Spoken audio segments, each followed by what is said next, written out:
joining me. Thanks for having me. I love having you perform. You perform as your alter ego, what I like to call the incomparable Jeffrey Xerxes Brice. I still think that's too much. I think it is not enough on how amazing I think you are. I think your drag is genius. I think it deserves its own one-man show in the MoMA. You're a sweetheart. I really do believe that, and that is the God's honest truth. But what I really want to know is more of the history of Jeffrey and how this character came to be. So, like, when did you decide, I want to try drag? Alright, so let's flash back to many moons ago to when I was about 17. I discovered a book in my English lit class called Tipping the Velvet. It takes place in the turn of the century, and it was about a woman who falls in love with a male impersonator and then packs up everything and starts touring with her all around the UK. Really? Yes. Was this book based, I mean, was it written in the early 20th century, like you said? It was written in the early 2000s. Oh, okay, yeah. okay. It was written in the early 2000s by the author named Sarah Waters, and she has a whole bevy of luscious lesbian literature. Sounds good. I have to look that up. Yeah, you should. Yeah, I will. Yeah.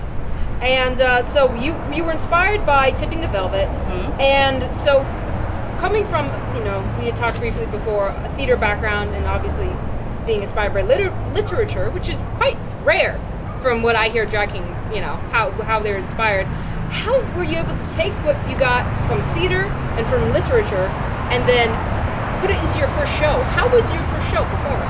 Well, the frustrating thing about my theater background, it was actually a little bit racist. They were casting the same, people over and over, the same Caucasian-looking people over and over. So I'd never really gotten into a production in my high school. So It wasn't until I got into college, I was able to try out more things, and people were more receptive to, my acting chops. Now the transition from theater into drag, that happened actually my final semester of theater class. The professor was like, lip sync something. I don't care what, just lip sync something. Just get on stage and do it. So I decided to go into the college bathroom, put on a full John Lennon beard, and decided to don my mom's white leisure suit from the 70s, and it come together, and it was awesome. Yeah. Wow, that's amazing. Yes. And where'd you go to college?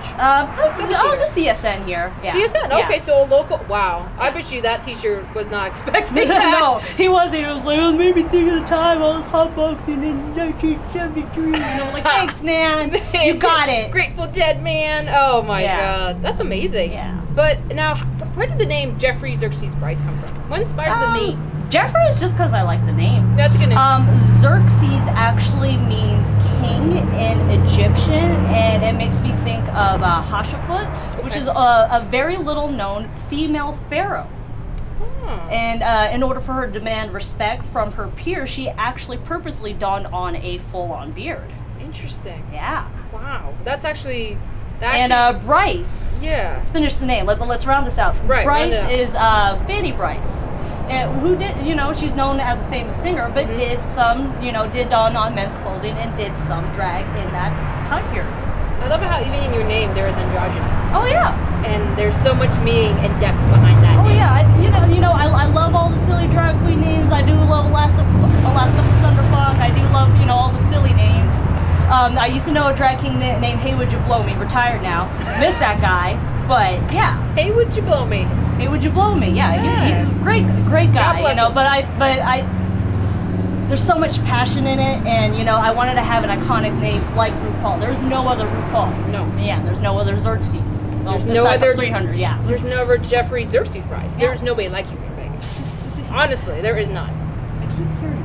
You are truly unique, and coming from you being a very passionate drag king.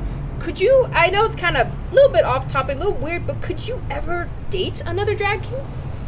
I'm very much attracted to butch women as I am to femme women. Okay.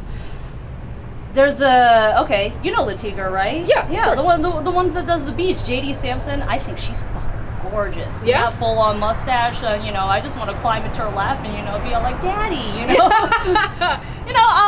I've never dated another drag king. I'm married, so Yes. I wouldn't actually be in shopping right now. Right, but I right, wouldn't right. be opposed to it either. You know, beauty is beauty, strength is strength. You know, if there's a strong, confident woman in front of me, awesome. And your wife is a very strong, confident. How long Yes. have you and Ophelia been married? Yes. Ophelia and I, we've been married for 4 years, but we're actually been together for almost 9 years. Wow. Our anniversary is actually next week. Oh, And congratulations. we both totally forgot. It was like, oh, it's our anniversary today. Oh, okay. All right, I was honey. like, so I think we should do something. So, yeah. Oh, that's awesome. And now your wife is also a performer, correct? She is burlesque, yes. Burlesque. Okay. Has there ever been any, gay person that thought that your line of work was absurd? Oh no, they're not. I'm not naming names No. because I'm a respectful gentleman. But Yes. there have been drag queens in town, and they're all like, "I don't even know why you're doing this. It only takes you 15 minutes to get ready," or so on and so forth. And I come back with, "Bitch, you don't see all the prep work I do 4 hours before I even come into the venue. Right. I don't come in and stuff myself in a closet and try to paint my face like this. Right. Yeah, there's a lot of pregame, and I like the alone time and prepping beforehand and getting into that headspace and not having all the other energy around. Absolutely. And how drag kings, really do take drag is an art form. It's absolute art form. It's just like any drag queen. They can't just put on a wig and go on stage. Yeah. A guy can't, or a woman can't just draw on a mustache and go on stage. You can't put on daddy's suit and use up all your eyeliner. Right? No. There's a little bit more nuance. To Absolutely that, I feel. not. Yeah. Now, because you are a drag king, and how long have you been doing drag here in Vegas? We're going on 6 years. We just passed 6 years. Yeah. 6 years. Yeah. So 2010. Yeah, that was the first benefit show I did in town. Yeah. nice. Yeah. All right. So do you get a lot of inappropriate touching? Oh, of course. I think you've seen it yourself at some of your shows. I have, and Yeah. I do. I pause and think to myself, does she like that, or is it kind of it just goes with the territory? I get into a head zone. I'm not Jill when I'm up there. Jill is, happily married to my wife. Jill is, the one that, goes to the DMV with her and, doesn't shops for groceries. That's that person. But Jeffrey is just a separate entity. It's just I literally think of him as another personality, and I just I just give him his 3 minutes, his 5 minutes to just go out there and just do his thing. Absolutely. Yeah, so he's not bothered by that. Jeffrey's kind of a slut, like Freddie Mercury at the time. He would bang anything that moved. Right. There are many times Jeffrey has trounced around in his silk robe and his nice little bulge showing. I'm like, oh, Jeffrey.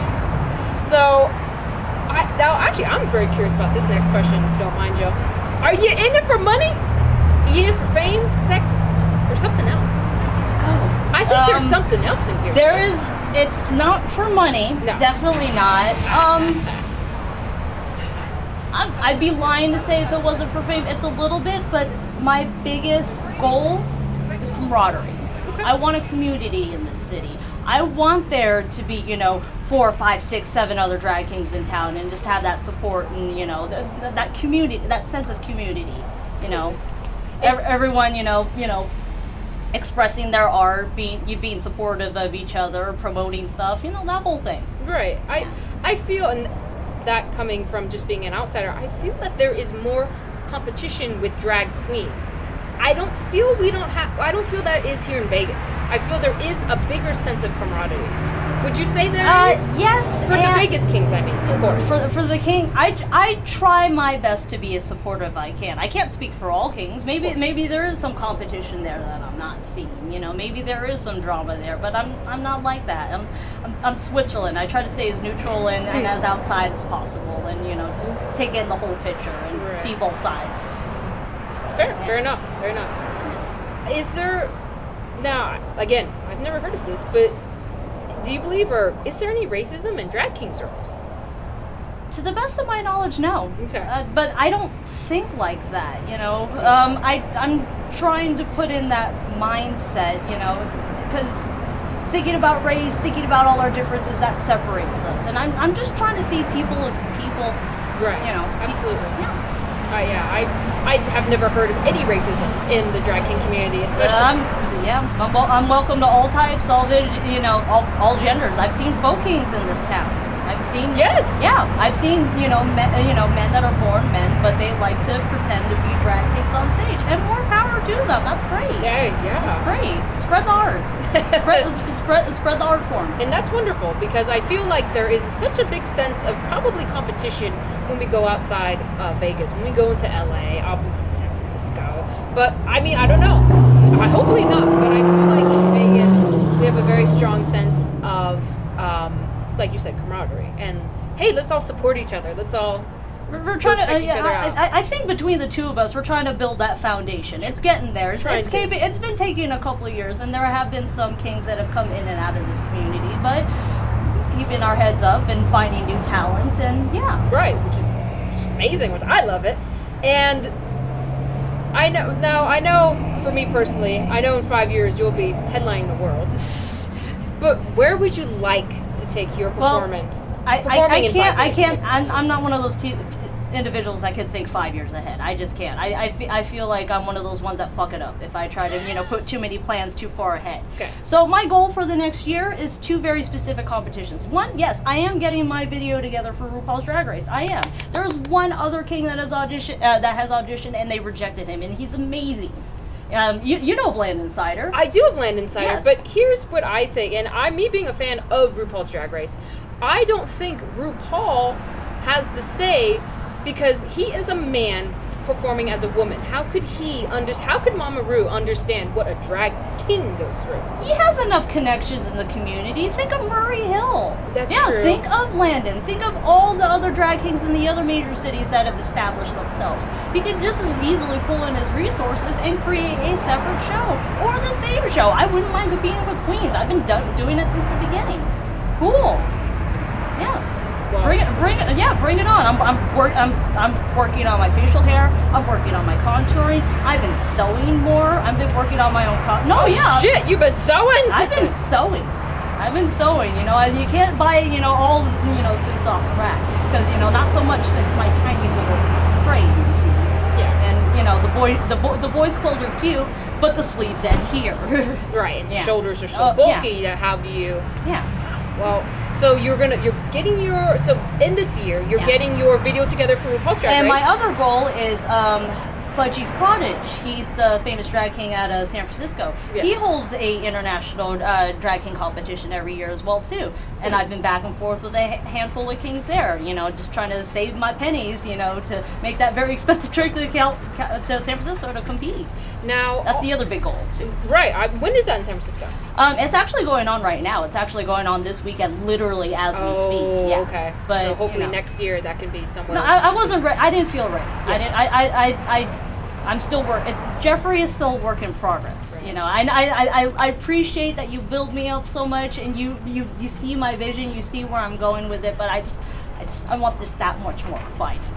And what do you have going on in October? October is a very special month here in Vegas. October is Pride. Yes. And yes, they moved Gay Pride to October because too many kids were passing out in the god awful heat and they've been drinking too much. So The Mollies and the Poppers. Yeah, we're second to last before Palm Springs now. We're now second to last. Second to last Palm Springs. Mm-hmm. And now this is actually what I was telling our lovely videographer in the back. But did you know I got an official letter from the Las Vegas Pride Board saying that our drag king show, Drag Kings Unite for Las Vegas Pride, is an official Las Vegas Pride event. Yay! Girls! How does that... Oh, you're excited. Yeah. How does it make you feel that they're saying, the Las Vegas Pride Board is saying, Drag Kings, we recognize you as an official lesbian event for Pride. It's another step up. It's another step up. Because, my drag daddy Preston, his first time was only a couple of years ago, performing on the main stage. So, cool. That's another step up. That's another step in the right direction. And good on the Pride Committee in the city. Yeah, I know. I was very excited. That was, months of me, they said, we want to do lesbian events. We want to do, okay. And then finally I got that letter that said, we approve you. I'm like, oh, thank you, God. Cool.